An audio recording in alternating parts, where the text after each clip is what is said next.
રક્ષાબંધનને લઈને ખૂબ જ દુઃખદ સમાચાર સામે આવી રહ્યા છે।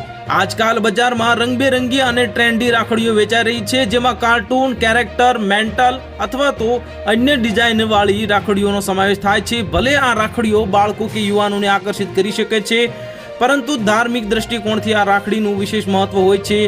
રક્ષાબંધનનો તહેવાર બહેન દ્વારા ભાઈના કાંડા પર પવિત્ર અને શુદ્ધ દોરો બાંધવાની પરંપરા સાથે સંકળાયેલ છે। તેથી આ રક્ષાબંધન પર બ્રેસલેટ વાળી રાખડી બાંધવાનું ટાળવું જોઈએ। ઘણીવાર એવું બને છે કે બહેનો પોતાના ભાઈના કાંડા પર ભગવાનની તસવીર અથવા તો ગણેશજી, કૃષ્ણજી અથવા તો અન્ય દેવી દેવતાઓના પ્રતીક વાળી રાખડી બાંધે છે, પરંતુ જ્યોતિષ શાસ્ત્ર કહે છે કે આવી રાખડી ભાઈને બિલકુલ ન બાંધવી જોઈએ, કારણ કે તે ભગવાનનું અપમાન છે।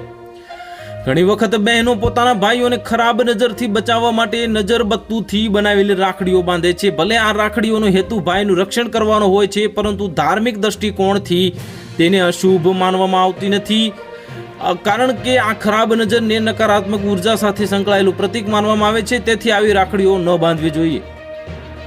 તેના બદલે તમે જે તુલસીની માળા, રુદ્રાક્ષ અથવા તો પીળા રંગના પવિત્ર દોરાથી બનેલી રાખડીઓ બાંધી શકો છો। અને હિન્દુ શાસ્ત્રોમાં કાળા રંગને નકારાત્મક ઉર્જાનું પ્રતીક માનવામાં આવે છે।